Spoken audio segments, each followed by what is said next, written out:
There's a time for everything and a season for every activity under the heavens. A time to be born and a time to die. A time to plant and a time to uproot. A time to kill and a time to heal. A time to tear down and a time to build. A time to weep and a time to laugh. A time to mourn and a time to dance. A time to scatter stones and a time to gather them.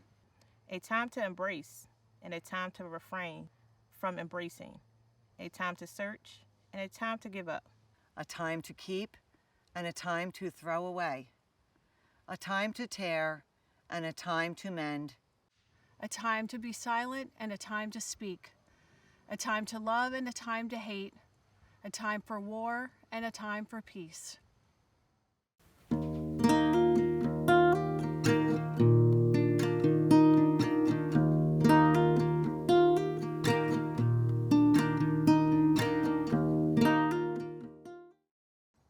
Good afternoon and welcome to Penn Medicine's annual Service of Remembrance. Hospice teams throughout the region from Princeton, New Jersey to Chester County have come together to remember and to remember your loved one. My name is Michelle Brooks, Director of Psychosocial Services at Penn Medicine at Home, and this year the service is being held at the Marion Tribute House in Marion, PA. This service is intended to reflect on those who have left and to acknowledge those who are adapting to a life without significant people and loved ones who have left an imprint on your very life. We encourage you to have a candle or an item of significance with you throughout this service. Small things can mean so much when we are challenged by grief. It reminds me of the 15-year-old girl who emptied the coins from her father's trousers after he had died. Ritually, every morning she would gather the coins and place them in her own pocket. He had held these coins in his hand, and now as she scooped them into her own palm, she felt connected to him. The sound of the coins jingling in her pocket was such a familiar sound, and she could easily imagine her father. Our journeys are unique, as are the imprints left for us. We encourage you to use the chat throughout the program to acknowledge your loved one, send messages, and join this community that has come together this afternoon as we remember them. Hello everyone, my name is Susan Foster and I'm the Hospice System Director for Penn Medicine. It is my honor and privilege to be with you today to welcome you to the Service of Remembrance. This is a time to share our stories and support one another. Your hospice team cares deeply about you and your loved ones. They share your grief and they are here, albeit virtually, to continue to support you. I receive many cards, emails, and letters about this hospice team and the outstanding interdisciplinary care they provide. They are frontline workers, heroes, and angels. I'm glad they made a difference in your life. Another year is behind us. Many of you have experienced unimaginable loss among the turmoil present in today's world. When we are faced with tragedy, gale force grief fools us into thinking no one has ever felt this way. You are not alone. Sadness threatens to take away joy, happiness, and engagement with others. You are not alone. I am reminded of the story of the beautiful heart by Alexander Smith. A young man was proud of his healthy and beautiful heart. One day, standing in the middle of the town, he proclaimed that he had the most beautiful heart in the whole valley. A large crowd gathered to have a look at his heart. His heart was smooth, shiny, looked very healthy. Indeed, the man had the most beautiful heart in the valley, everyone agreed. The proud young man felt delighted and boasted his perfect heart, which everyone admired. Suddenly, a voice from the crowd said, "Your heart is not as beautiful as mine." The young man searched for the person behind the voice, and the old man appeared in front of him. The young man looked at the old man's heart and laughed. "You must be kidding. Compare your heart and mine. Mine looks perfect and smooth, and yours is a mess of scars and tears." "Yes, your heart looks perfect, but I would never trade your heart with mine," said the old man. "Every scar in my heart represents a person whom I have given my love. I tear a piece of my heart and give it to them. Often, my loved one gives me back a piece of their heart, which fits into the empty place in my heart.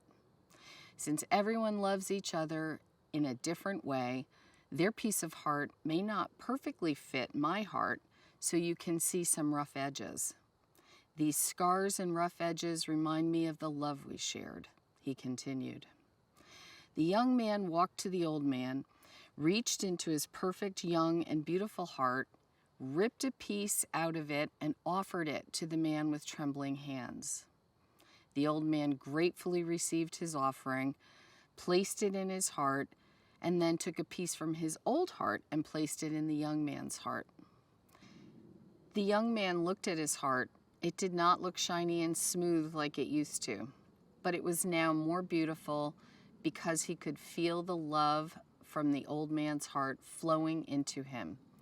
This is hospice care, giving a piece of oneself to unselfishly care for patients and you, their families, and loved ones.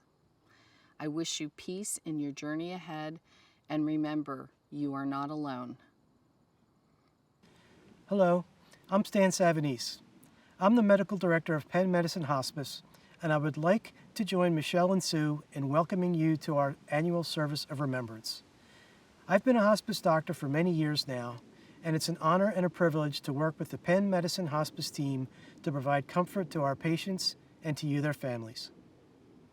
We work very hard every day to ensure that everyone in our care can be met where they are and can be provided with the highest level of comfort as they approach their final journey.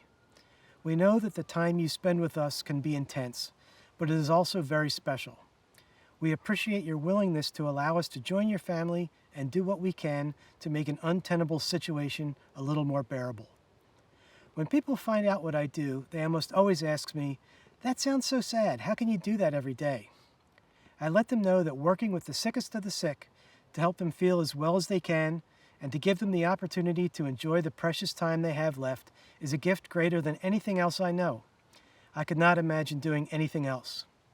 My good friend, Chaplain Jim, once told me that as people get closer to the end of their life, the curtain between this life and the next gets thinner and thinner and more transparent, and they're able to experience things they never could before. Being with them during that time is something none of us will ever forget. For the next hour, let everything else go and live in the moment. We hope that taking this time with us to collect some thoughts and to linger in the memories of those who will never leave your hearts will bring you peace.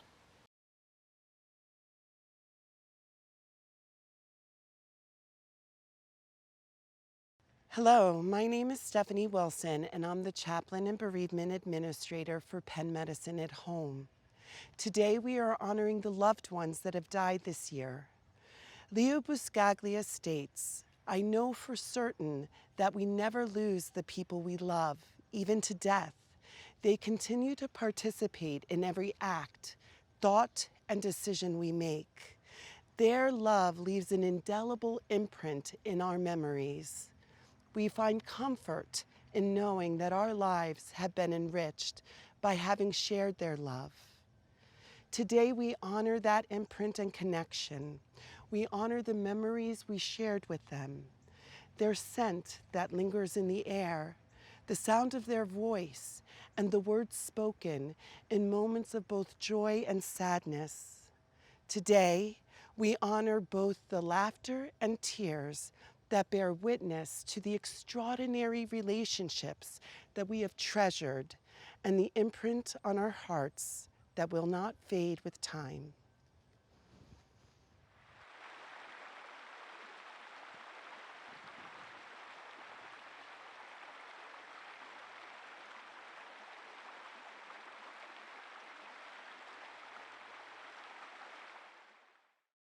As a chaplain, I have the opportunity to meet and support some incredible families. I recently met a family in the hospital, and the patient was just this great guy. His family was there by his side for days, and it was so evident to see his love and to see the imprint that he left on his wife and kids. And he passed, and the family went home, and when they got home, they saw a memento that was there from a recent loved one that had passed, and they were reminded it was a fingerprint, and they had wished that they had gotten a fingerprint from the patient. They called the hospital, but the funeral director had already taken the patient's body, and we had some people from our hospice team that worked out, coordinated some things, and I had the privilege of going and actually retrieving the fingerprint and bringing it to the family. And it was a big deal for them. They really appreciated it. At the same time, my family and we were watching these crime dramas, and there's a break in a big case on the TV, and the detectives found a fingerprint, and that fingerprint is proof that someone had been there. Our fingerprints are pretty amazing. They're developed when we're babies in our mother's womb, and they stay with us through life. And they're different. You know this. They're each unique and individual. And for any of us that have loved and lost, you know the value of unique and individual. I wear this dog tag from my father's time in Vietnam. It's not great jewelry. It's just a piece of tin with his name and some information printed on it.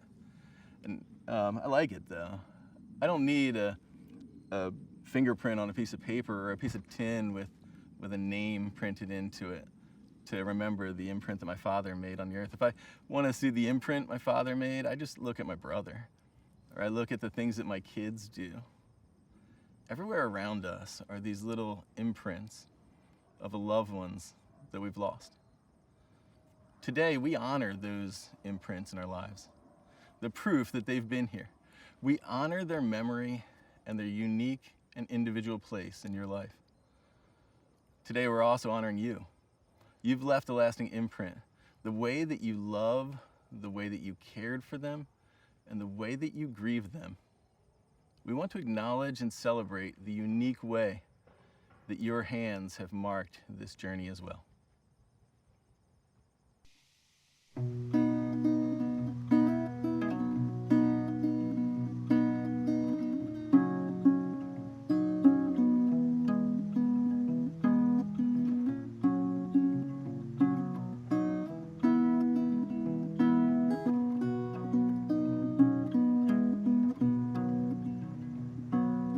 Tell me, I say to the lonely child, you look sad, what's on your mind?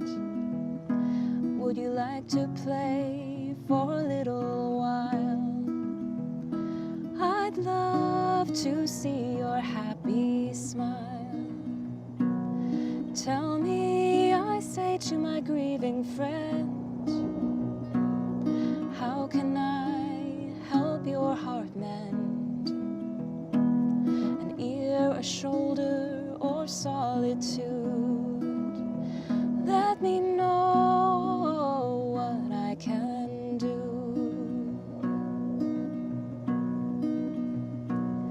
Tell me, I say to the overwhelmed mother, parcels in one hand, a child in the other. How can I lighten your burden today, even if only for a little way? Tell me, I say to the stranger beside me, as she sat crying silently, I'd like to share your sorrow if I might, though we are as ships that pass in the night.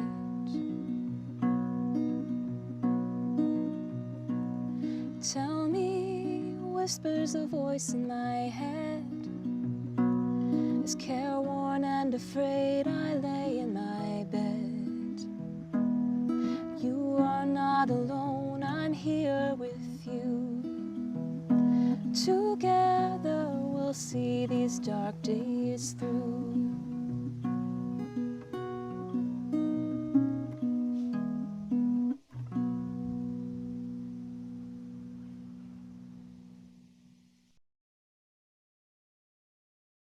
As we have just heard the song Helping Hands, we would now like to take a moment to recognize the power, strength, and healing that your hands have served your loved ones with. With your hands, you have tended to those suffering with illness and have been agents of hope and healing in the most difficult of places. So at this time, we invite you to hold out your hands, and while looking at them, listen to these words. With your hands, you have touched life and felt pain and embraced others with compassion. At times, these hands have been clenched in anger, worry, and riddled with anxiety. These are also the hands that may have withdrawn in fear and grief. Yours are also the hands that have given and taken away, the hands that assisted those in need. The hands that have touched the sick and the suffering and have cleansed beds and bodies. Your hands have offered blessings and prayers and comforted the dying. Yours are the hands that have and will continue to tend to your own grief and sorrow. Your hands are sacred, and the work they do bring meaning, care, and connection. May comfort and healing surround you and strengthen you as you carry on the work of your hands.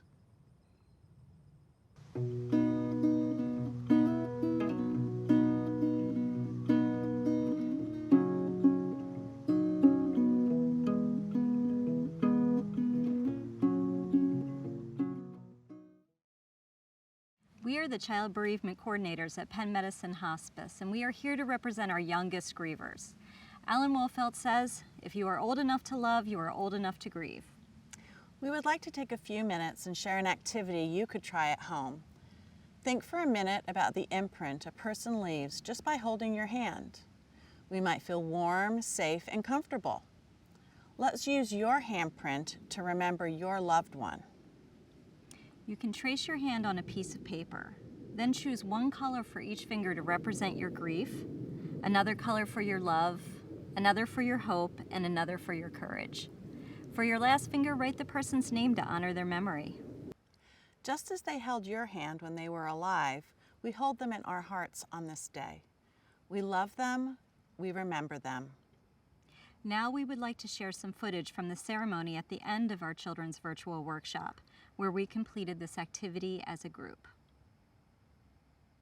The first candle Represents our grief. represents a grief. The pain of losing you The pain of losing you is as strong as our love for you. Come down. is as strong as our love for you. The second candle represents the courage to deal with our sorrow, to comfort each other, and to change our lives.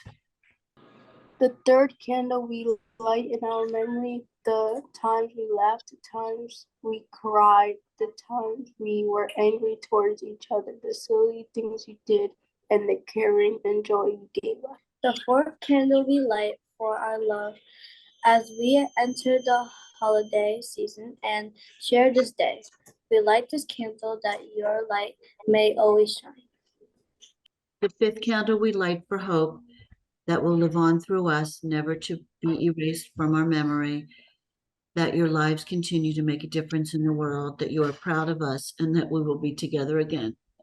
Just as you held our hands when you were alive, we hold on to your hearts forever. We love you and we will remember you. The next part of the ceremony, we're going to take turns showing our handprint. And if you want to say the name of your person who died, and if you want to tell us anything about them, you can.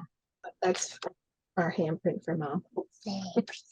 This was for Cooper, who's 9, and this was for Mia, who's 5, going to be 6 soon. And they lost their Gagi, their grandfather. And Cooper also lost a friend of his 3 weeks prior to that, who was 12. So I think he did a combination of both on his hand. What is this? Oh, nice. I lost my mom and my grandma.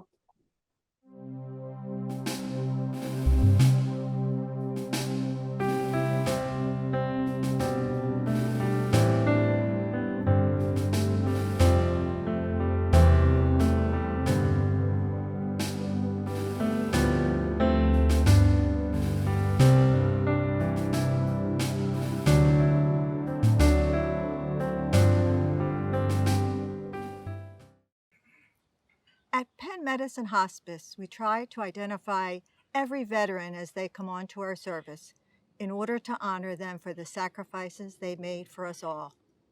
Our care team members carry out brief pinning ceremony, presenting the veteran with a certificate, pin, and handmade blanket as tokens of our gratitude, knowing it will never be enough to show our deep appreciation for all they have done.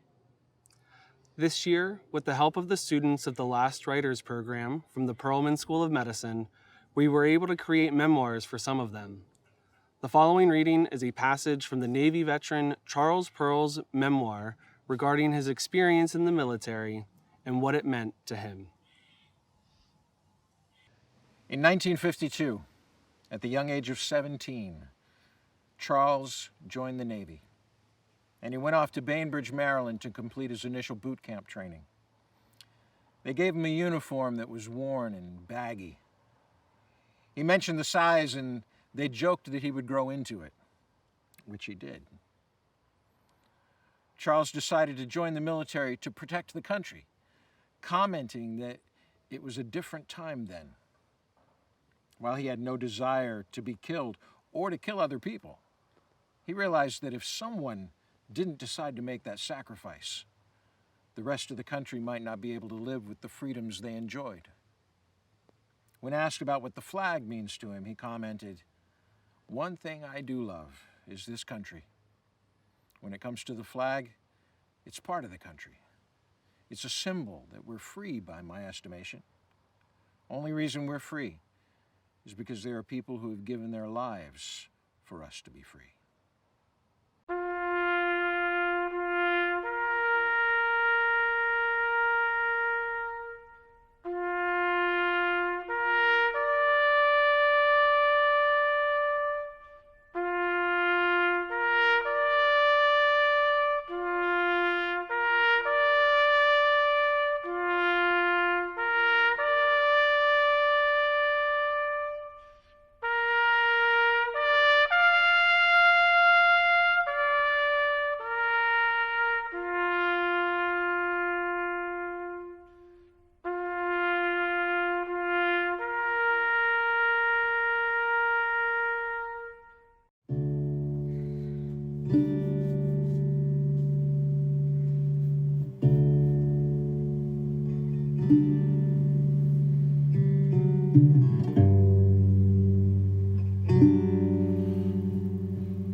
I believe there is no denying it. It hurts to lose. It hurts to lose a cherished relationship with another or a significant part of one's own self. It can hurt to lose that which has united one with the past, or that which has beckoned one into the future. It's painful to feel diminished or abandoned, to be left behind or left alone. Yet I believe there is more to losing than just the hurt and pain. For there are other experiences that loss can call forth. I believe that courage often appears, however quietly it is expressed, however easily it goes unnoticed by others. The courage to be strong enough to surrender, the fortitude to be flexible. I believe a time of loss can be a time of learning unlike any other, and that it can teach some of life's most valuable lessons. In the act of losing, there is something to be found. In the act of letting go, there is something to be grasped. In the act of saying goodbye, there is a hello to be heard. For I believe living with loss is about beginnings as well as endings, and grieving is a matter of life more than death, and growing is a matter of mind and heart and soul more than of body, and loving is a matter of eternity more than of time. Finally, I believe in the promising paradoxes of loss. In the midst of darkness, there can come great light. At the bottom of despair, there can appear a great hope. And deep within loneliness, there can dwell a great love. I believe these things because others have shown the way. Others who have lost and have then grown through their losing. Others who have suffered and then found new meaning. So I know I am not alone. I am accompanied day after night, night after day.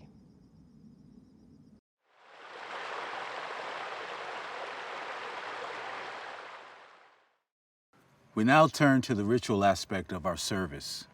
On the opening slide, we suggested that you may want to have a candle or a memento or meaningful object from your loved one. This is to provide you with some comfort and connectedness to your loved one as we remember them. If you don't have any of these items available or don't want to use them, we invite you to simply center your heart on your beloved during this time. We also want to remind you that the chat continues to be available to you to share the name of your loved one or share a memory or message to them. Now, we would like to invite you to take a moment to connect with who your loved one was in this life, with their authentic selves. It is easy to get stuck in thoughts of your loved one's illness or the suffering they endured, but that is not who they were. While it is natural and necessary to focus on the loss, it is equally important to focus on the life, the joy, the hope, the life they shared with you. Take a moment to be present with that feeling as we enter into our candle lighting ritual. The flame of the candles symbolize remembrance. First, let us light our own candle in memory of our loved one. Let us do so with gratitude that they lived and that we shared their life for time.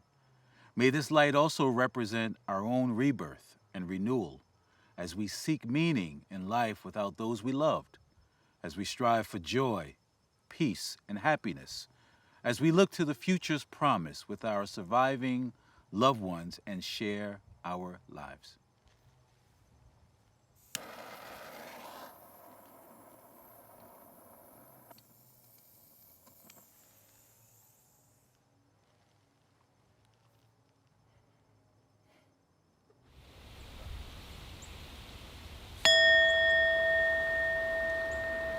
Theologian Frederick Buechner stated that when you remember me, it means that you have carried something of who I am with you, that I have left some mark of who I am on who you are. It means that you can summon me back to your mind even though countless years and miles may stand between us. It means that if we meet again, you will know me. It means that even after I die, you can still see my face and hear my voice and speak to me in your heart. As we light this candle, may the burning flame remind us of the memories that each of us shared with our loved ones that have died, and help us to cherish the many indelible imprints that they have left on our lives.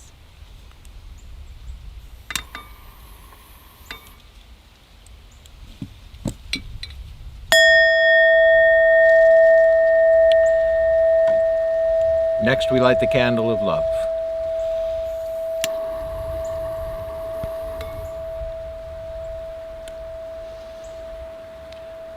This candle symbolizes the unending and enduring love that we share with those who have died. The simple act of holding hands, of shedding a tear, wiping a tear, and sharing laughter together are so important. These treasured interactions remind us that a lifetime of affection is often reflected in the little moments shared together. May this light remind us today that love never dies, and may it give us the strength to fully love others as we have been loved.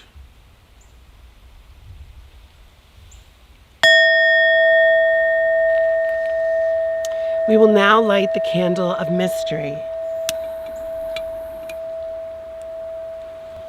We light this candle to recognize the mystery of life and death. We stand vulnerable in the mystery, and with awe and wonder, our thoughts stretch to understand where we come from and where we are born and where we go when we die.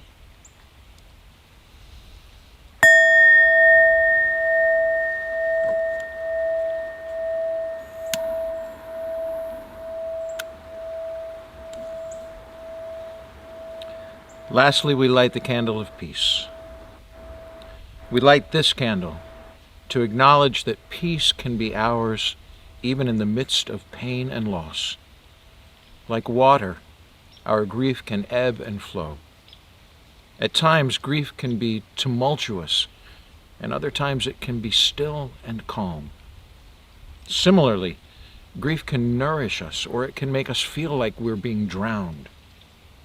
We hope and seek peace in the midst of such a journey, especially when we feel frustrated or resentful that those around us may not understand our grief. We give ourselves permission to seek rest and quiet reflection, and to allow our wounded hearts to experience the pain of our loss. May we be reminded to open our hearts and spirits to receive peace when we can.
At the rising sun and at his going down, we remember them. At the blowing of the wind and in the chill of winter, we remember them. At the opening of the buds and in the rebirth of spring, we remember them. At the blueness of the skies and in the warmth of summer, we remember them. At the beginning of the year and when it ends, we remember them. As long as we live, they too will live, for they are now a part of us as we remember them. When we are weary and in need of strength, we remember them. When we are lost and sick at heart, we remember them. When we have decisions that are difficult to make, we remember them. When we have joy we crave to share, we remember them. When we have achievements that are based on theirs, we remember them. For as long as we live, they too will live, for they are now a part of us as we remember them. We are not alone. We are in this together. And together we can create a world filled with the love and joy for which we are truly longing.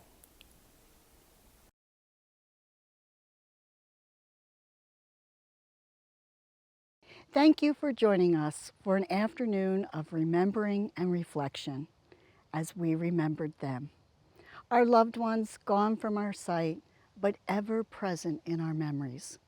We encourage you to give space to remember and reflect, to fuel your courage to continue to move forward, celebrating the imprints they have left behind. This afternoon, in this virtual space, we have become one community. We have shared and experienced our grief in the company of those we cannot see, but who understand the road we are traveling. It's a winding, sometimes difficult road, but we remain steadfast in our travel, fueled by the memories of those we have loved. They have left an imprint on us, a roadmap, if you will, ever with us and guiding us into the days ahead. In closing, I turn to the wisdom of the Apache people and offer you these healing thoughts. May the sun bring you new energy by day. May the moon softly restore you by night. May the rain wash away your worries. May the breeze blow new strength into our being. May you walk gently through the world and know its beauty all the days of your life. Thank you again for sharing time with us this afternoon. Know that you and your loved ones have left an imprint on all of us at Penn Medicine Hospice. You give us hope for the future. You have shared your strength in the present, and your wisdom is a beacon of light, a light that guides us into the days ahead.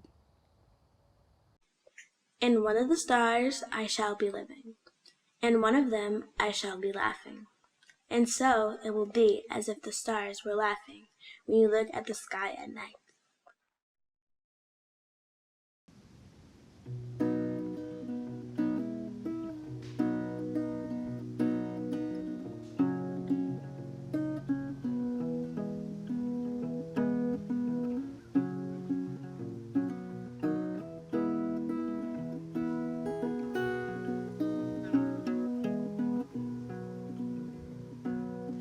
Tell me, I say to the lonely child,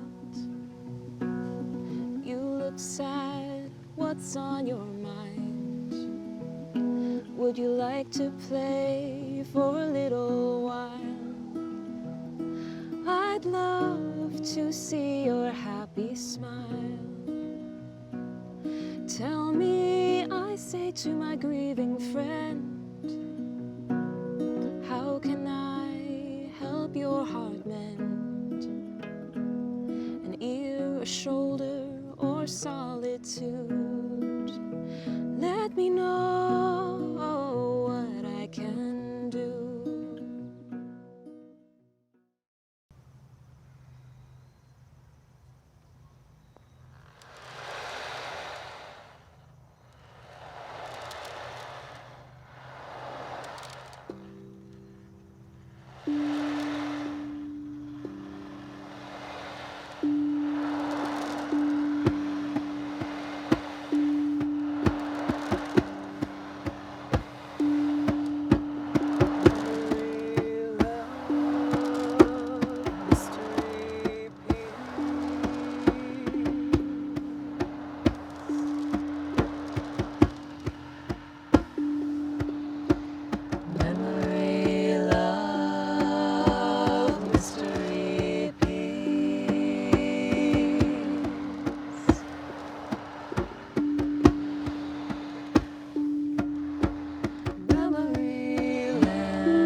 memories.